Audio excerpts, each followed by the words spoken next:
Good evening. I'm Fr Dominic White. I'm the prior of Blackfriars, the Dominican house in Oxford. I'm a fellow of Blackfriars Hall, and part of my work is building up our research, our teaching on theology and the arts, both theology of the arts and the interaction between Christian theology and the arts, which is increasingly, I think, a site of exploration of the big questions in our society. There are people who find art in church, they also find it not in church, and that is where they may go to seek inspiration, uplift, and meaning. So I was extremely honoured when Sir James MacMillan invited me to be the respondent to his lecture this evening in the series of the Oakeshott Lectures. Sir James really needs no introduction at all from me, but he is a composer and conductor of international renown. He is the founder and director of the Cumnock Trice Festival in his hometown in Scotland, a festival of music and the arts for everybody, which I need to say is a great myth buster that the arts are only really accessible to well-educated middle-class people. This is really arts for everybody, bringing everybody together. Arts somehow have a way of connecting people with these great sources of inspiration and with each other. And the festival is now in its 10th, it's just had its 10th birthday and has received a Sky Arts Award. It also very much excites me that Sir James's work is often of religious inspiration. He is very public Catholic, and his work is performed in concert halls, not just in churches, and has really created a connection between religion and society. So, without further ado, I'll welcome him, and we look forward very much to your words tonight, Sir James. Yes. Thank you.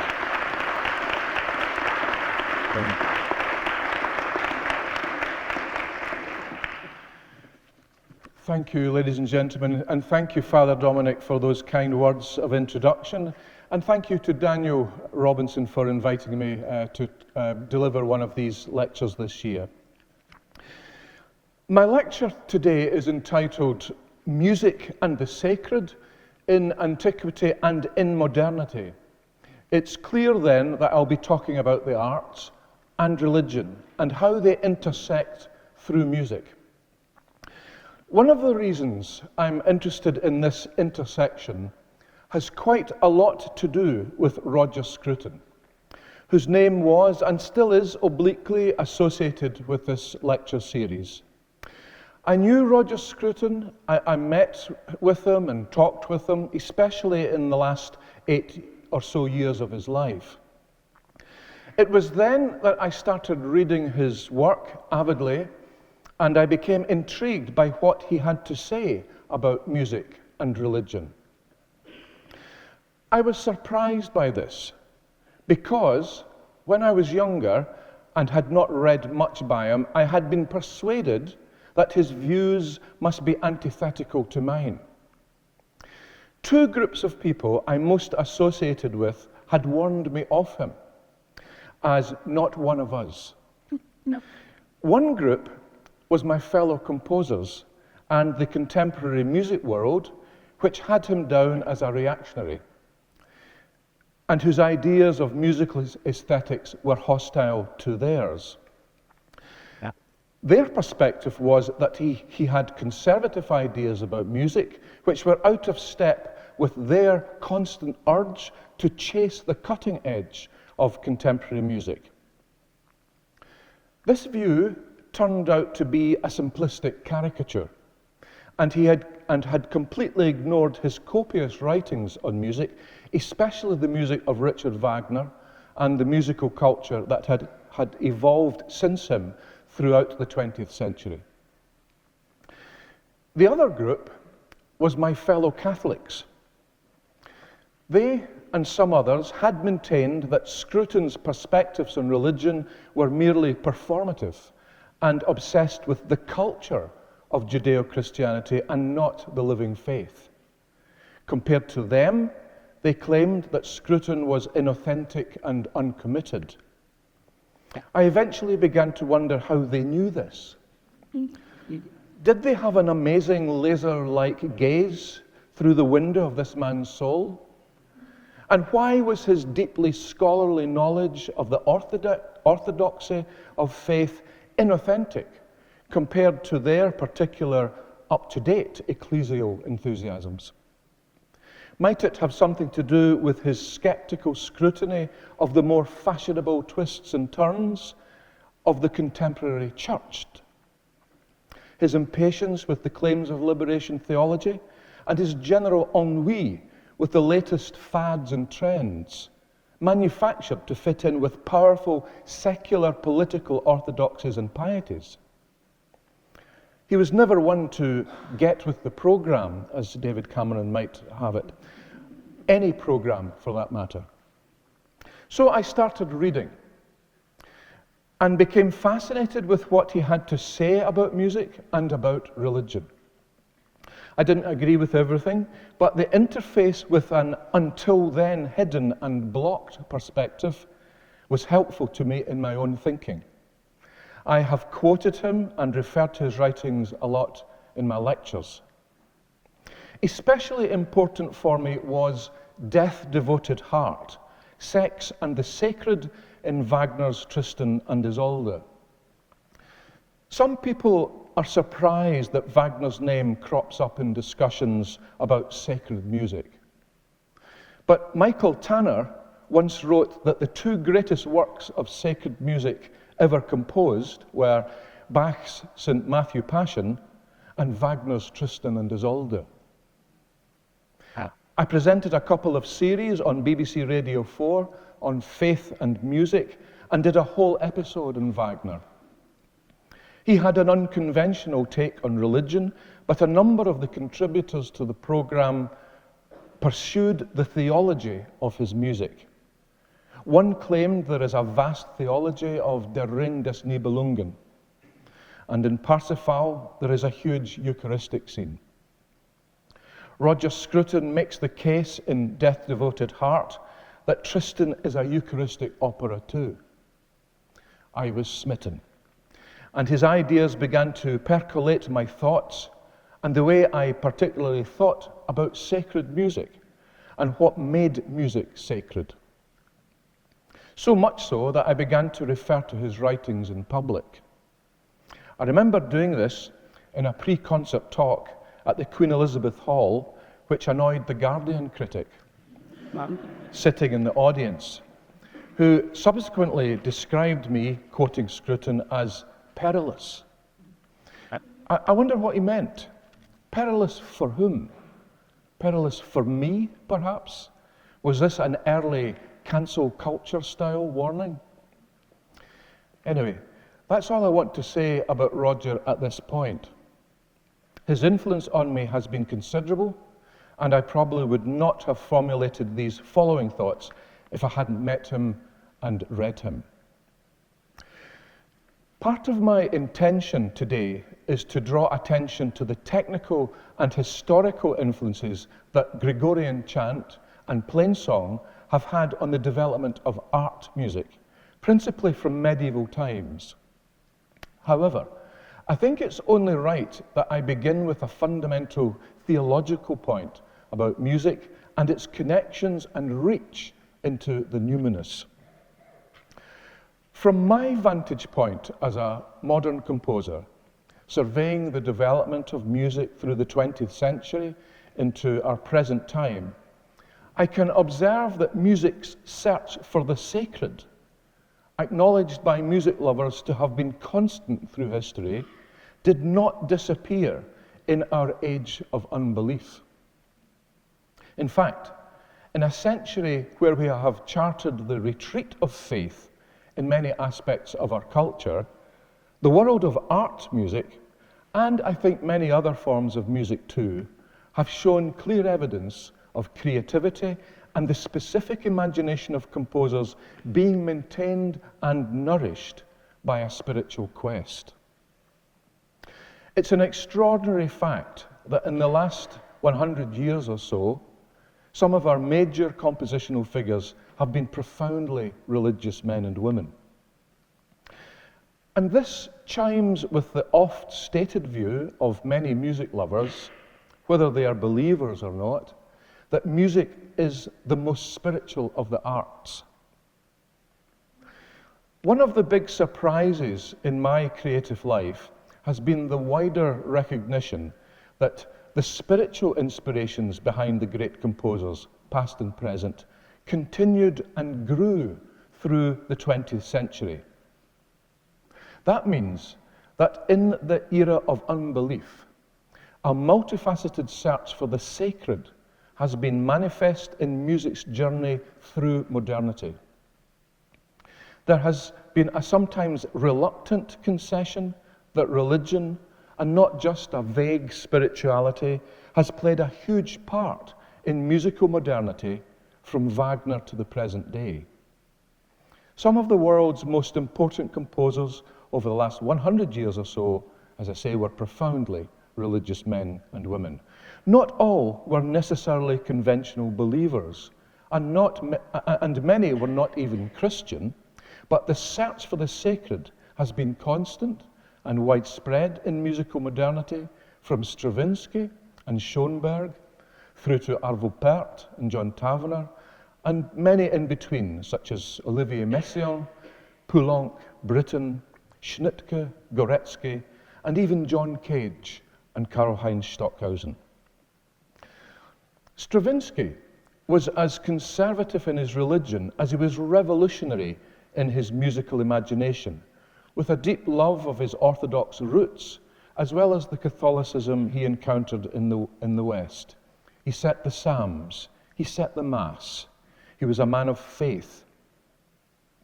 Schoenberg, that other great polar figure of early 20th century modernism, was a mystic who reconverted to Judaism after he left Germany in the 1930s. His later work is infused with Jewish culture and theology, and he pondered deeply on the spiritual connections between music and silence. It's no surprise to me that John Cage chose to study with him. Cage found his own route to the sacred through the ideas and indeed the religions of the Far East. And it's intriguing to me that his famous, or indeed notorious, 4:33, that is 4 minutes 33 seconds of silence, a profound provocation to our listening culture and sensibilities, or lack of them, was originally entitled Silent Prayer.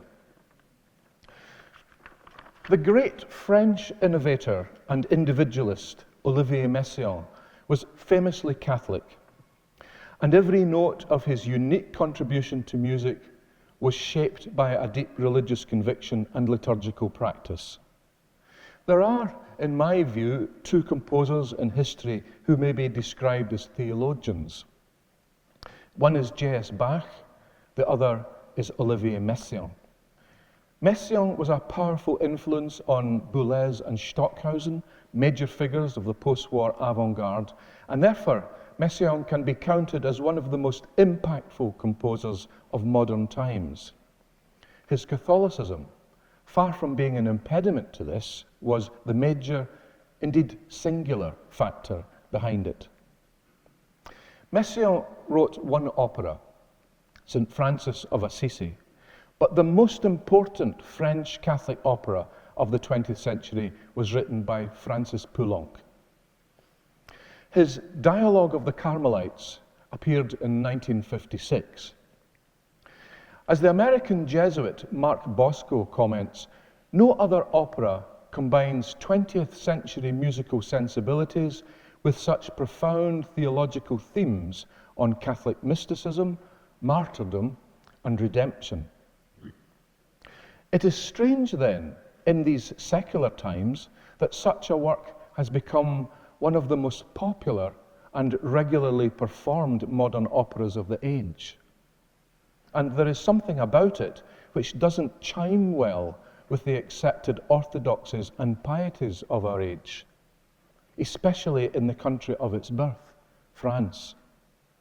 France, the world's first secular republic, launched a revolutionary war against organized religion and the Catholic Church specifically. There is no comfortable, airy-fairy pick-and-mix spirituality in Poulenc's opera. Based on a true story from the beginnings of modern revolutionary violence, that of 16 Carmelite nuns guillotined in the terror of the French Revolution, the opera was an act of defiance on the part of the composer against the founding narrative of his own society, the secular terror of that time, and the secular orthodoxies of his modern world. This was a revolution that had removed the images of Jesus and his mother from the churches and replaced them with the gods and goddesses of the future, thus inspiring the subsequent revolutions and convulsions of the 20th century and the ongoing onslaught against religion.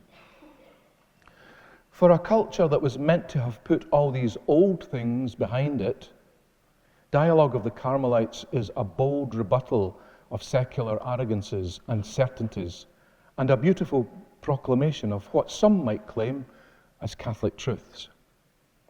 Here, as Bosco highlights, quote, traditional Catholicism becomes intellectually compatible with all that was modern and progressive in French culture in the early part of the 20th century.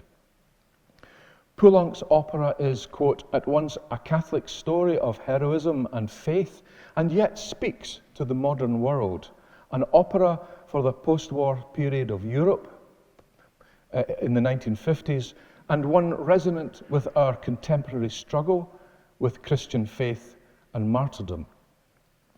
I want to show you an excerpt from this opera just now on the screen. This is the climactic moment in the final act when the women go to their deaths. So, at this crucial point, in one of the 20th century's most important and beloved operas, what is that we hear being sung? Is that part of the modern libretto by the composer based on the play by Georges Bernanos that we hear? No. It's the ancient hymn to Our Lady, the Mother of God, the Salve Regina. This is a moment of defiant challenge inherent in Poulenc's own search for the sacred in modernity. At the heart of one of his most important masterpieces, one of the great artistic achievements of modernity, in this age of unbelief, we hear the words, "Hail, Holy Queen, Mother of Mercy, O clement, O loving, O sweet Virgin Mary." And now I'm going to try and be impossible and get this, if this works, if I get this to work, it will be a miracle. Let's see.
Okay.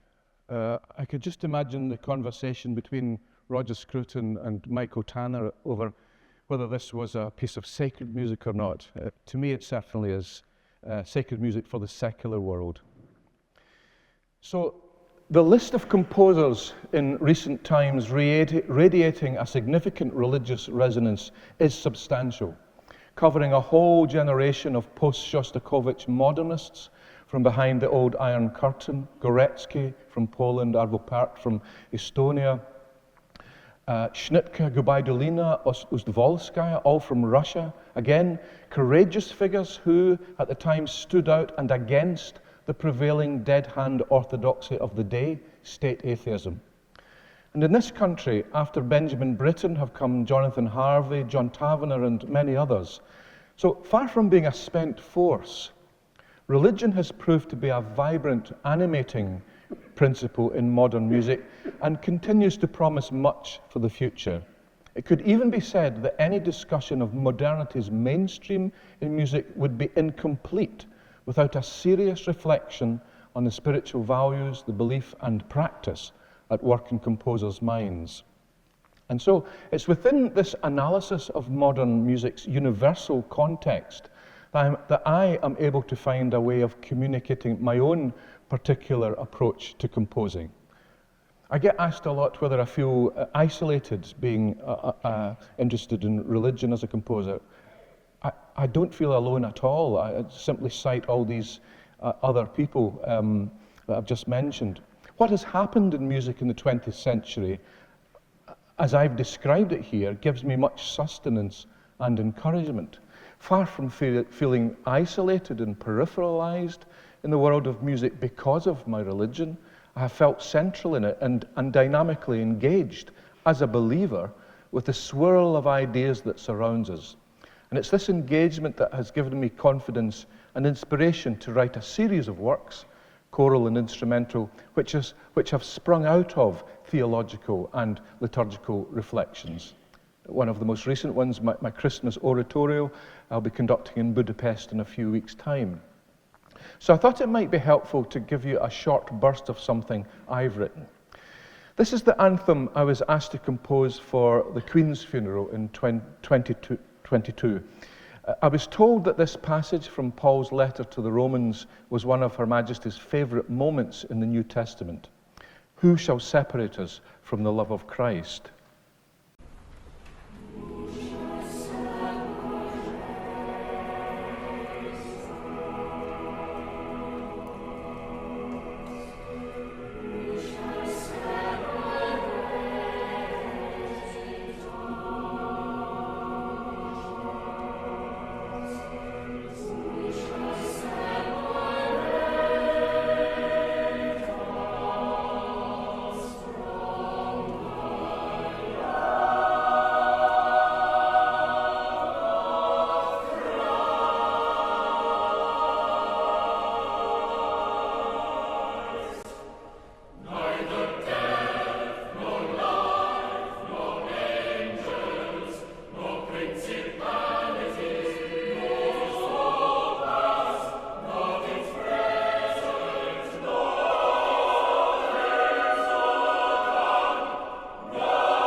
I've been interested in making a careful scrutiny of our musical and spiritual heritages, and this has involved an embrace of Christianity's most fundamental musical origins. Even in modernity, composers have drawn on this. Some of the composers I've just mentioned have used Gregorian chant as starting points for their work, in one way or another. This is a sign that the process of monastic music's influence on the development of art music or historical art forms is not simply reserved to the medieval period or in the Renaissance which followed, but is alive and evolving even today. But let's proceed now with a look at early church history. And before we get to grips with musicological analysis, let us consider where the world's sacred songs come from. Why do Christians, for example, sing their prayers? How did that begin? And how did sung prayers and devotions come about? Singing has been part of the Christian liturgy since the earliest days of the church, and it's widely thought that the psalmody of pre-Christian Jewish worship significantly influenced and contributed to early Christian ritual and chant. It's certainly clear that early Christian rites did incorporate elements of Jewish worship. The canonical hours have their roots in Jewish prayer hours. The sung amens and alleluias come from Hebrew, and the threefold sanctus derives from the threefold kadosh of the Kedusha. The New Testament mentions the singing of hymns at the Last Supper. There is this: when they had sung the hymn, they went out to the Mount of Olives, from Matthew's Gospel. This is an important point to pursue our theological and historical survey. We know from this then, and a few other scriptural references, that Jesus was a singer. Jesus, like Jews and Christians today, sang his prayers. We know that Jesus was human like us and would therefore have sung melodies of human love, a human lament, human joy, and human praise. This is an awesome thought. What did the singing Jesus sound like? What did he sing just before offering himself on the cross? As I say, Matthew wrote, "And when they had sung a hymn, they went out to the Mount of Olives." And the complete Jewish Bible, the text continues like this: "And when they had sung a hymn, they went out to the Mount of Olives after singing the Hallel." What is the Hallel? For centuries before that first Maundy Thursday, the Jewish people always sang the Hallel at the meal at the end of the first day of Passover, and observant Jews still do. That means that Jesus and his Jewish disciples sang Psalms 113 to 118, or selected stanzas from them that night. They probably sang one part before the meal and another part after the meal. Almost certainly, therefore, the one song we know that Jesus did sing comes from Psalms 113 to 118. What do you imagine Jesus felt as he sang these words? "The stone the builders rejected has become the cornerstone. The Lord has done this, and it is marvelous in our eyes," from Psalm 118. With the crucifixion just hours ahead, what did Jesus think as the 12-voice ensemble sang these lines? "Precious in the sight of the Lord is the death of his faithful servants," Psalm 116. With Judas gone out into the night, and with the meal ended, and the 11 standing around the empty platter, Jesus sang, "With the Lord on my side, I do not fear. What can mortals do to me? The Lord is on my side to help me," Psalm 118. And I have to think that Easter was brimming in his heart as he sang, "I will not die but live, and will proclaim what the Lord has done," Psalm 118. And what would it have sounded like? Well, scholars like William Peter Mart have interesting things to say about Gregorian chant, its origins and influences. and the influences it brought to bear on the music of the second millennium. I'll quote this from Mark's book, The Musical Shape of the Liturgy, just to put some context into this. He said, the history of Western music in the first millennium is essentially the history of the Gregorian chant, and its living development extends well into the second millennium. It is thus a foundation stone which spans a greater historical period as the whole edifice built upon it. And then he says, the liturgical usage of the Psalms includes ways of singing that go back to Hebrew practices. The relationship of Gregorian chant to Hebrew melodies has been explored by two great Jewish scholars. The first, Abraham Edelson, recorded melodies of Hebrew congregations of Yemen and Babylonia, who are presumed to have been cut off from outside contact since the destruction of the Second Temple. Eric Werner, in the Sacred Bridge, explored in detail correspondences between Jewish and Christian liturgical music. There are two specific ways of singing the Psalms in the Western Church. These are recitative psalmody and melodic psalmody, sometimes called accentus and concentus. Recitative psalmody, the psalm tones, is found primarily in the divine office. Psalmody is the essential purpose of the office. There, the singing of the psalms is in itself a liturgical activity. Thus, the purpose of the psalm tones is a simple, sensitive declamation of the text. The melodies used are probably ancient. They show a common procedure of intonation, mediation, and conclusion. And so I'd like you to compare this Yemenite psalm tone with a Gregorian psalm tone. First, the Yemenite psalm tone. Da da da da da da da da da da da da. And now the Gregorian tone. Da da da da da da da da da da.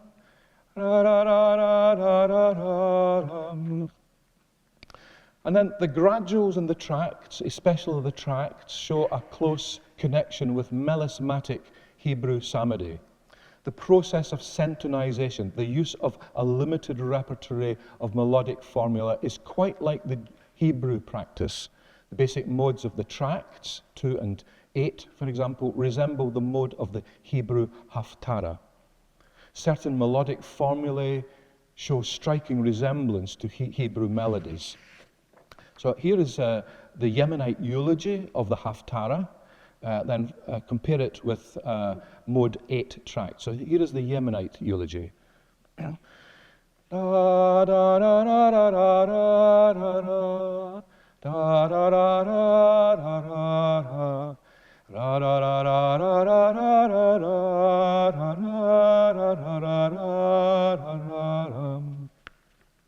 And mode 8, the tract. Cantemus Domino glorios enim.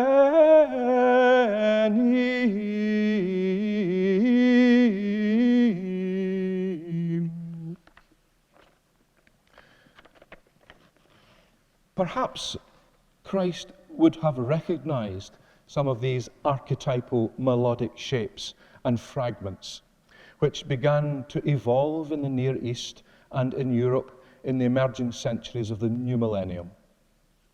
And as a Christian musician of the third millennium, I feel drawn to these common roots. They go back a long way, which were to spring into new and unbridled imaginative life at the hands of composers from Leonin and Periton in the 12th century, through to Machaut, who died in 1377, Dufay, died 1474, Obrecht, died 1505, Josquin des Prés, died 1521, and Palestrina, who died in 1594. Gregorian chant is a variety of plain song named after Pope Gregory I in the 6th century AD, although Gregory himself did not invent the chant. The tradition linking Gregory I to the development of the chant seems to rest on a possibly mistaken identification of a certain Gregorius probably Pope Gregory II, with his more famous predecessor. For several centuries, different plain chant styles existed concurrently. Standardization on Gregorian chant was not completed, even in Italy, until the 12th century. Plain chant represents the first important step forward in the development of recognizable musical notation, as I'm going to show you in a minute. In the late 9th century, plainsong began to evolve into organum. This is simply the placing of one plainsong against a transposed version of itself, sometimes at the 4th, sometimes at the 5th. You hear it a lot in Hollywood films of monks in the medieval times. And this led to the development of polyphony. So it's a very important impact on the development of one of the most important trends and developments in arts music in our culture. And the list of composers I gave you a few minutes ago represents the thread of development of polyphony at the heart of Western music and the singing tradition of the Christian church from the late 12th century through to the high point of the tradition in the late 16th century. It was carried forward thereafter by the likes of Victoria in Spain and William Byrd here in England. The DNA of this music, in one way or another, was Gregorian chant, either in the influence of melodic line and style on the contrapuntal parts themselves, or in a way that the various composers built their complex musical constructions out of and based on actual chant melodies. In that sense, the contribution of monastic music to the core development of Western music, especially over these 5 crucial centuries, was huge. And I want to show you a very practical example, visually and orally now, of how this worked. I'm going to look specifically at the Missa de Nostre Dame by Guillaume de Machaut, which we think was written around 1360 in Reims in France. What you will see is just how tightly and integrally the chant is wound into the resulting polyphony, providing, as I say, a genuine musical DNA to the rich invention of the new form.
Now have a look at the first few notes of this section here.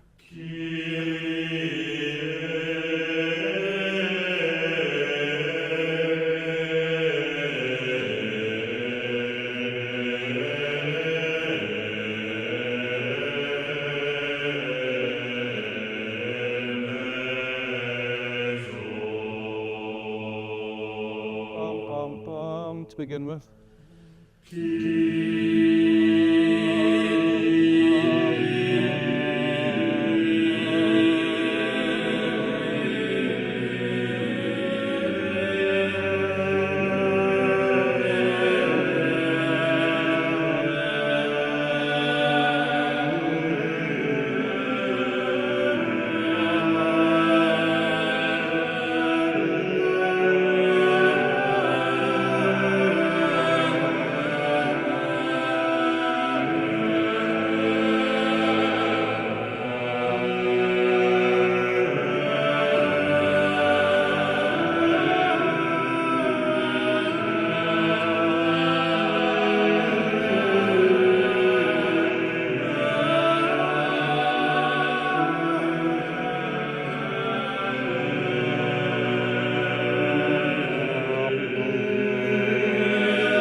So around about that melody, so that's basically the plainsong melody that we saw in the second section, taken to provide the DNA, the tenor, if you like, of this incredible resulting polyphony that's wound round about it. It's the bass, the DNA that allows the composer's imagination to take flight into this incredible new territory for the 14th century that began this wonderful development in music.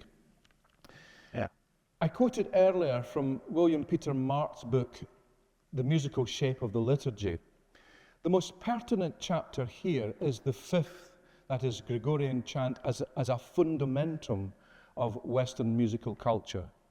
Much of this chapter deals with the chant's integral influence and effect on those crucial musical developments in art music from the 12th century to the 17th century. However, in closing his remarks, there's an interesting development in Mart's thoughts as they pertain to subsequent musical history.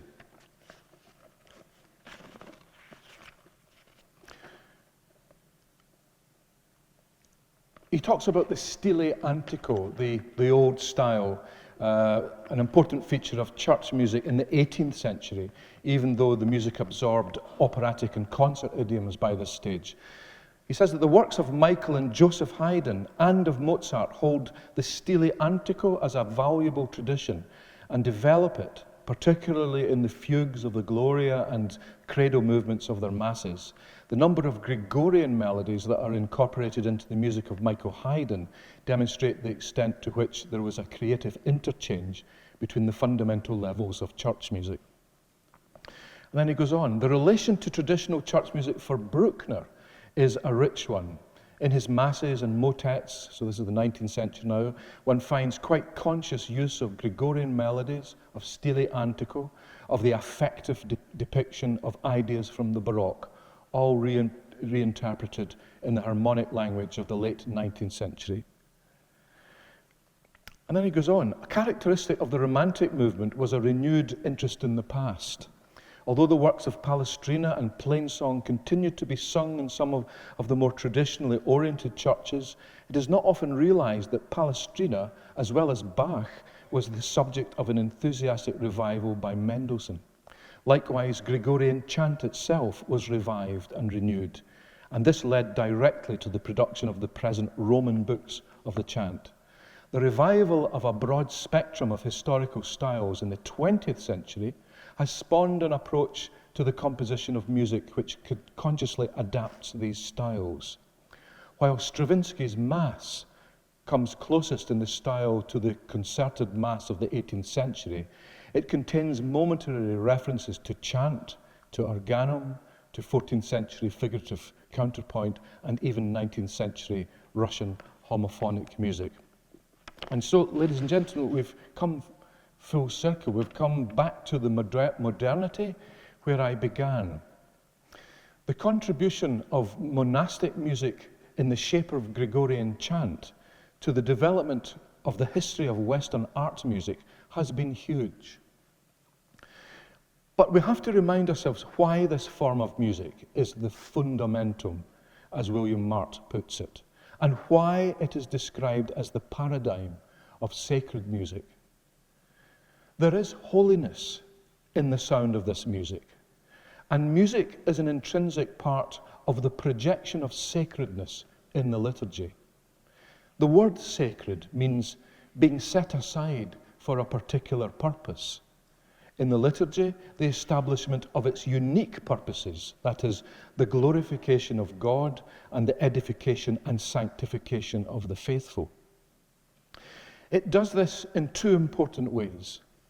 By setting the texts of the liturgy to singing. Even the prayers and lessons, it provides the entire liturgy an elevated tone of voice that conveys its special character, presenting these texts, quote, as on a platter of gold, in the words of the musicologist and sociologist Father Joseph Jungmann. And so, with his friends, when Jesus sang the Hallel on the night before he died, he offered these texts on his own melodious platter of gold to his own Father in heaven, after which, as Matthew tells us, he went out to the Mount of Olives. Thank you.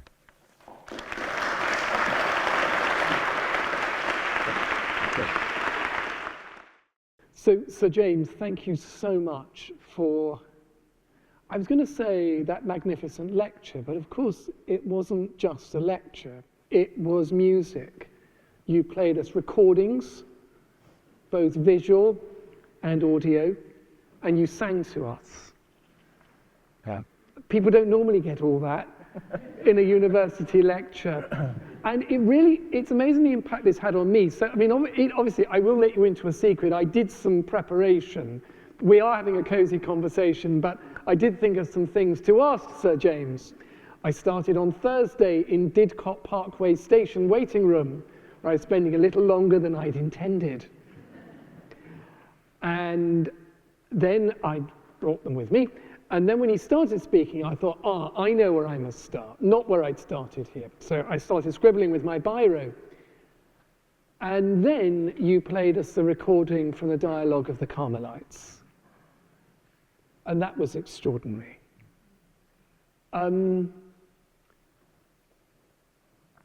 St. Thomas Aquinas, great Western philosopher and theologian, Dominican, very much somebody in the tradition, not seeking, I mean, you talked to us about the dangers of just seeking for novelty for its own sake.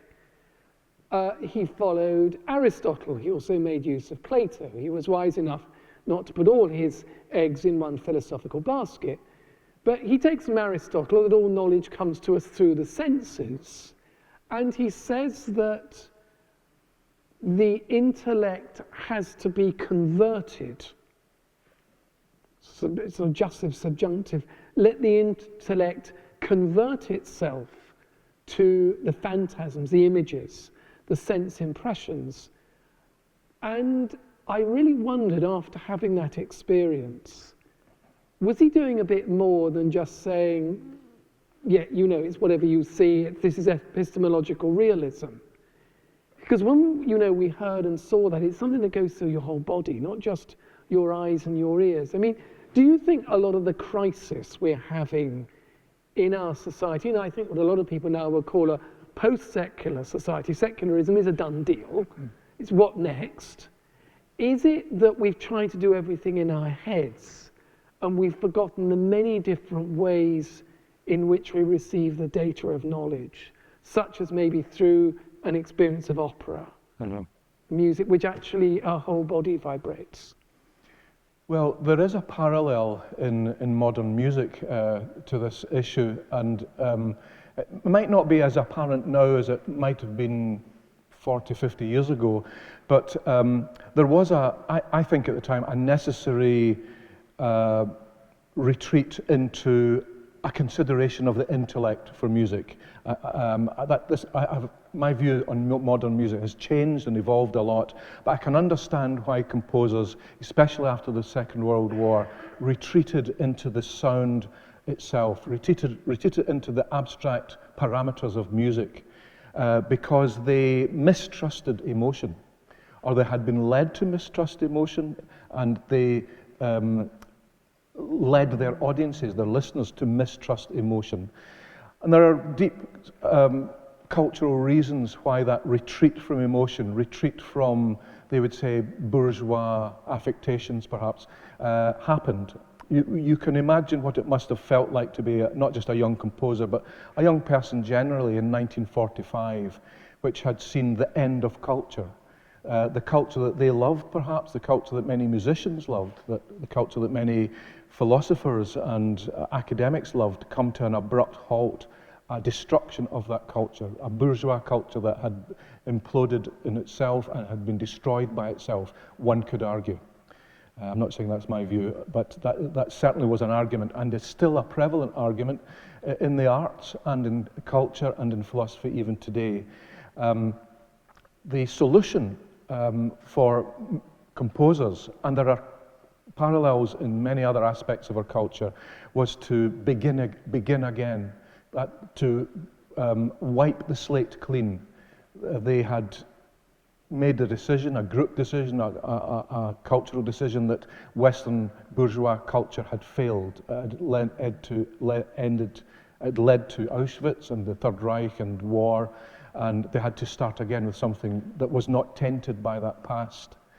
And one of the casualties, and there were many casualties of that, of course, was a mistrust of human emotion, because human emotions could be manipulated. Human emotions could be manipulated, they said, by evil men, and they wanted a musical culture that was devoid of those pitfalls. So the modernist music that evolved out of the Second World War, one could argue, deliberately sought an intellectualization of the parameters and the craft, and had left emotion and human feeling in a kind of dustbin of history. And we've been trying to reclaim, or many of us, subconsciously I would say, and subliminally rather than deliberately, have been trying to reclaim that human feeling again, and to try to prove that Adorno was wrong when he said there was no poetry possible after Auschwitz. The question that musicians should be asking, and this is to paraphrase a question I hear a lot of young people asking, who ask rather dramatically in these difficult days, what would Jesus say? What would Jesus have done faced with the dilemmas and the problems of the present day? I'm not going to ask such a dramatic question. I ask myself and others, what would Beethoven have done in 1945, faced with Adorno's enunciation that poetry, and indeed I suppose he meant music, was no longer possible, that music following that canon had destroyed itself. What would Beethoven have done if he had been in our shoes in post-war time, in this age of unbelief? I think he would have confronted the abyss of modern life, the abyss of war and fascism and Bolshevism, by writing a mass, or indeed an opera, as Poulenc did. Remember that Beethoven wrote one opera, Fidelio, in which he takes a preferential option for the poor, and makes no secret of the fact that it's a God-seeking exercise on his part in opera as well as mass. And he lived at a revolutionary time. He got things wrong. He said some mad political things at the time, and dedicated the Third Symphony to Napoleon of all people, and then retracted the dedication. And then a few years later, he was writing Wellington's victory to celebrate the defeat of Napoleon. So composers can be quite confused people when it comes to straight politics. But I think essentially Beethoven was a profoundly religious person, and there have been attempts throughout the centuries since to write out the Christian element from his work, to de-Catholicize Beethoven. There's a wonderful book about, I'm sure it will be wonderful, I haven't read it yet, but it's about to be released by Nicholas Chong, an American academic, The Catholic Beethoven, which tries to reclaim Beethoven in a sense by pointing to what Beethoven himself wrote about his relationship with God.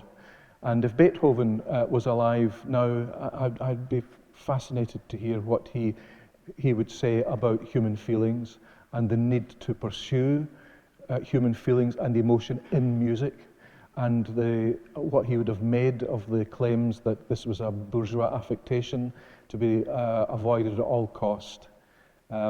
I think in many ways the tide has turned. It's turning.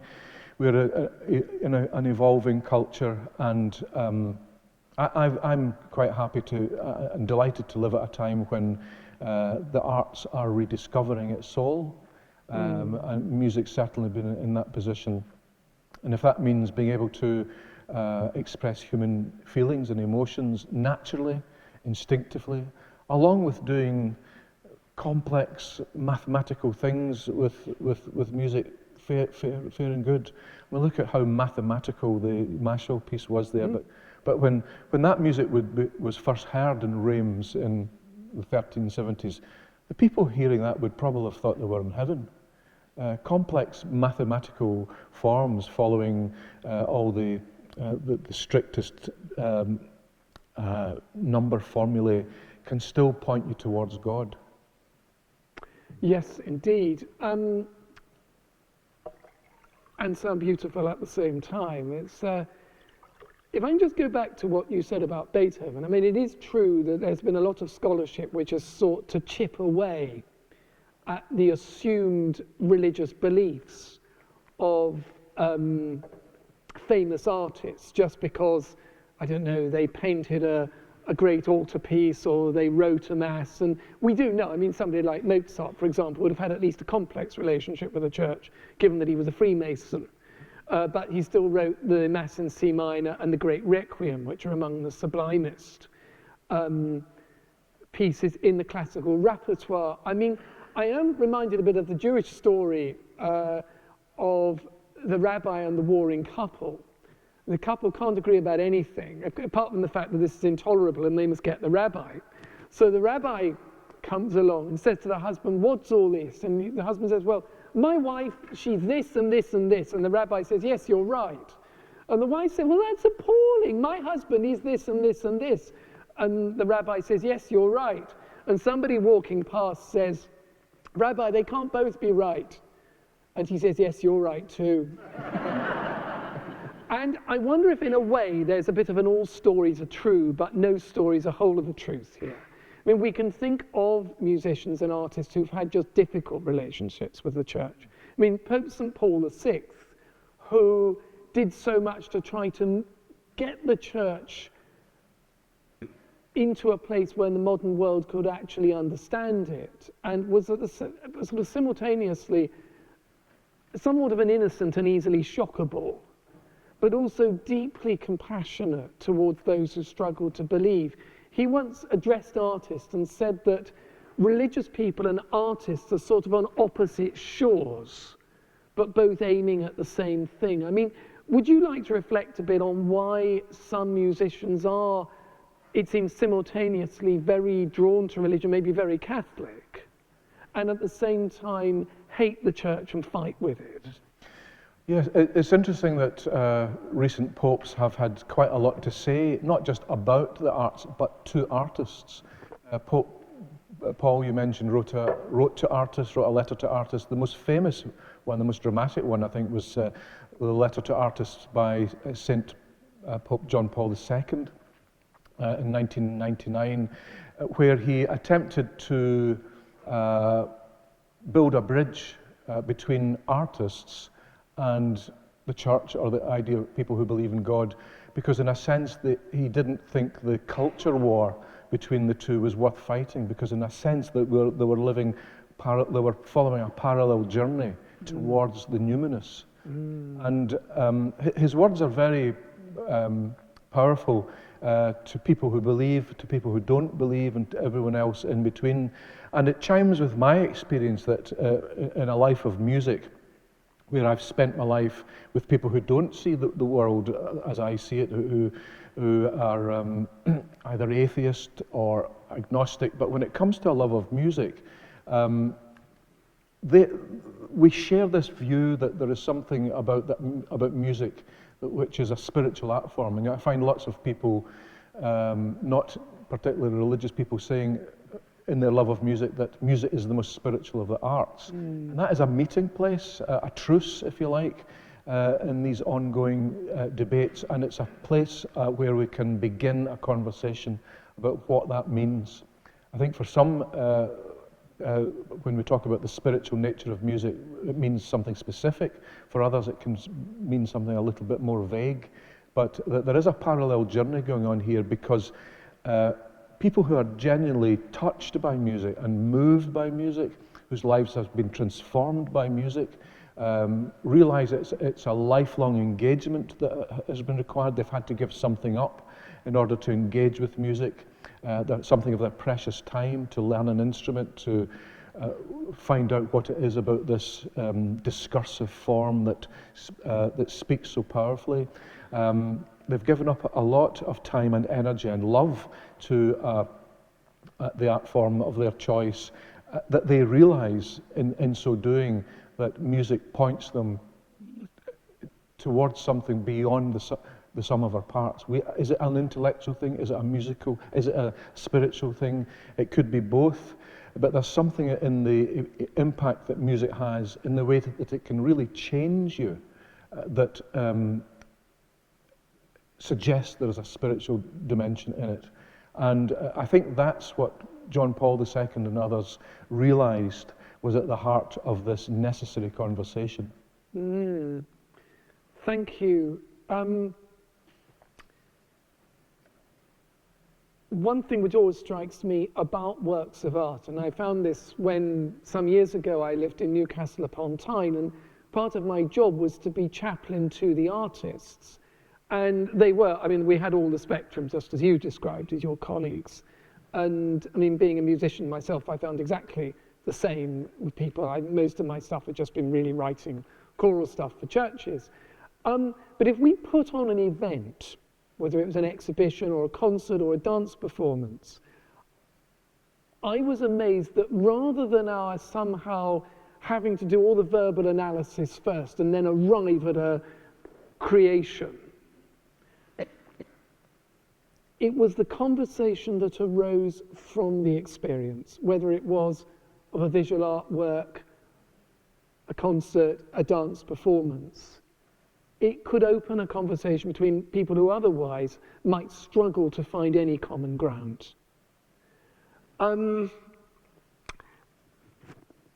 that in mind, I mean, it does make me think maybe the arts need to return to their medieval position of integral elements in our intellectual endeavour. And in fact, I'm actually seeing that happening. Just recently, a friend of mine was at a medical statistics conference, and one of the papers was on essentially how to get medical data nicely out of your patients, who, you know, may be in a lot of pain, maybe worried about their families and so on. And the paper took the form of interactive theatre with professional actors. Another example, the astrophysicist Domenico Vicinanza, who's at Anglia Ruskin University and at CERN, he represents astrophysical data, which for a lot of us is just far too abstract. He represents it as musical compositions. And this isn't just his fun hobby. He is funded to do this. This has become an acceptable form of scientific representation. It's also, may I say to you, rather beautiful music. It's literally music of the spheres. Maybe, just maybe, Plato was right. So, and this is something, I wanted to ask you about this. Maybe this exciting return that's happening of a broader way of doing the university work, of thinking, which is not just in there. People think of, you know, say Roger Scruton as a very conservative thinker, but I think like all great thinkers, he was attacked from both sides. And another person a bit like that was Stratford Caldecott, who could delve very boldly into the arts, even into Hermetic thought, perennialism. Do you think, as I say, in the way you've overcome this problem of being bound by time, whether it's novelty or the conservative who says, oh, it was better in those days, you know, it all ended when Bach died or when Mozart died, or in that sort of nonsense conversation. I mean, you've so clearly shown that to be in a tradition, you can be very contemporary and very ancient. Do you think that maybe the artists have held on to some, dare I say, perennial way of thinking, which everybody actually can access and can find common ground in? I think the important thing in our time was the realization in the contemporary arts, and particularly in contemporary music, that tradition is not a bad thing, and it's not a dangerous thing, it's not even a reactionary thing. But to love tradition is to imagine a living form that has a past, but also has a present and a future. And the problem with many 20th century modernisms and Marxisms, I suppose, was that there was an attempt to stop the past, to put up a dam in the river, as it were. But if you put a dam in a river, you simply desecrate the land round about it. You stop the flow. Things die. And I'm, rather than thinking of tradition as an ancient thing, something that was over there in the past that we don't bother about anymore, my analogy that I've used sometimes is that tradition, whether it's music or ideas about our world, is like a river that flows through history, irrigating human experience at any given point in that history. So that if you stand at the bank of that river, you do look to the past and you can see where the river has come from. You can see its source, but it's running past you, irrigating your time, making the land alive and fertile, and it's flowing past you into the future. That tradition has a future as well as a present and a past. That is a living tradition. Classical music is sometimes described as a museum culture, and it is that. There are great things in that museum culture, but it has to be a living culture. The form has to be revived and kept alive and reimagined, and that's why there are living composers, I suppose, and many other people involved in the arts. But to see the past as some kind of tainted form, as many artists and indeed cultural people and philosophers did, for understandable reasons, was a massive mistake. And it has desiccated the river, it's desiccated the flow, and to free those waters again allows us to bring water to a parched culture. Thank you. I mean, what you're saying is actually reminding me a lot of the work of the 20th century French Dominican theologian, Father Yves Congar, who himself also, he experienced the horrors of 2 world wars. And he said the tradition is both what is handed down, like Gregorian chant, and fascinating how you found its roots in Yemeni Judaism. Wow. So it's both what is handed down and the process of handing down, traditio. And so every time that means it's going to be new. And it is extraordinary. Some people who are so ultra-modern, like Stravinsky or Poulenc, one might also think of the poet and visual artist David Jones, people who could make very new things. Sometimes, you read David Jones, it's like sort of jumping into a tumble dryer to make sense of all this. And yet he's so richly drawn on tradition, whether poetic tradition, the landscape, or the liturgy of the Mass. I think it was David Jones who used that analogy of the parched culture, that a love of tradition, a taking forward of the tradition into the present and the future, brings something of love and of a great gift from the past to re-energize the present. And I think, people maybe like Jones, who was in many ways a modernist in the best sense, doing new things, and also a conservative. When I think of conservatism, often, of course, these terms like conservative, liberal, progressive, traditionalist are boo words that the opponents actually throw. They're labels, aren't they? They're not stories. But conserving is actually about preserving fruit through the winter. That's why we make jam, so the fruit doesn't go off.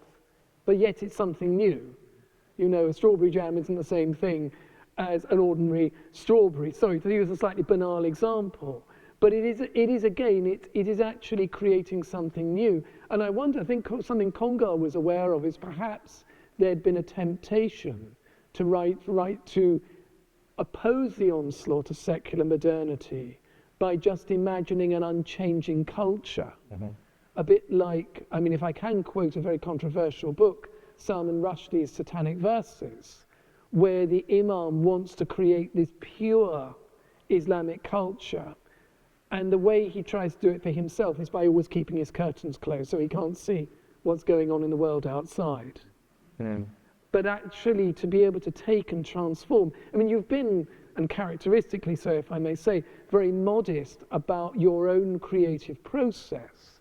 But, I mean, would you like to say something about the compositional process, about inspiration, about how maybe making something new in the tradition comes to you, such as that beautiful work you played for us from Queen Elizabeth's funeral? Well, it's very hard to put into words how inspiration works, but it's a very necessary part of a composer's everyday life. One has to be inspired, one has to have that inbreathing. It's an inbreathing of the spirit. That's what the inspiration is. And so what is it that a composer is inbreathing? What is one inhaling? I'm speaking personally, I do inhale from the past. Gregorian chant is important to me, but I've lived amongst and talked to many composers who are not like me in some things, but love Gregorian chant and realize, for example, it's one of the most perfect forms of music, this endless melody that seems to come from heaven, and yet is fascinating and beautiful in so many ways. My great mentor and friend, Peter Maxwell Davies, who died about 10 years ago, who was certainly no friend of the church, but he had a copy of the Liber Usualis on his desk. I had a Graduale Romanum next to his piano, and he looked into these books every day of his composing, because he realized from his skeptical position that nevertheless that there is something of great, not just beauty, but depth and power in this tradition. And I feel the same way. I think to be open to these vapors from the past is part of the process of being inspired.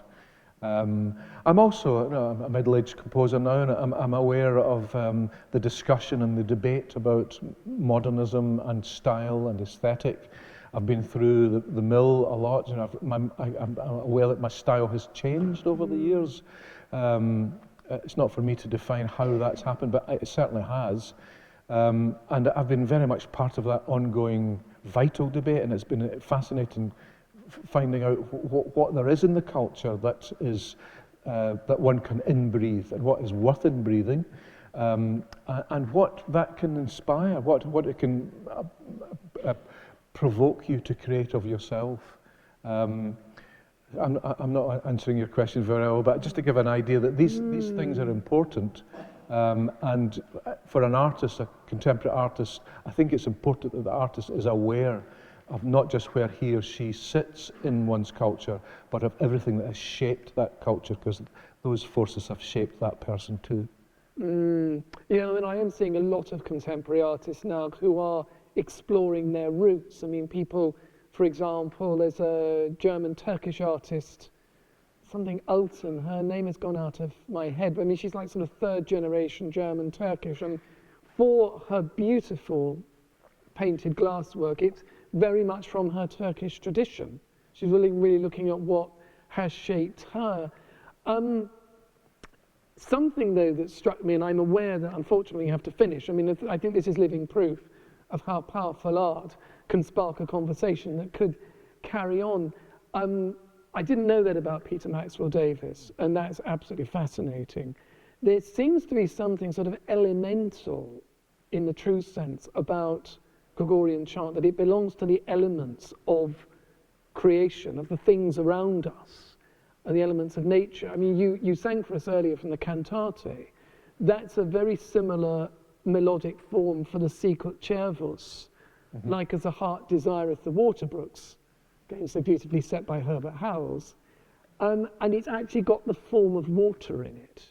And I really wonder if there's some work to be done between the artists and the scientists on Gregorian chants and natural forms. Is there something hardwired into us in the great tradition, which is just our relationship with nature around us that we're part of, and we realized in the ecological crisis that we got alienated from nature, not just from our past, wonder, is there something in there? Is Gregorian chant actually something that's holding it all together? It does seem to be rooted in something primeval, something even before the Old Testament. It's rooted in nature, I think. It's a natural form of music, and perhaps all of us should look to things like Gregorian chant for sustenance, for rootedness, for a source of inbreathing as we go forward. Well, thank you. And we are very blessed and privileged. It's something that we sing every day at Blackfriars.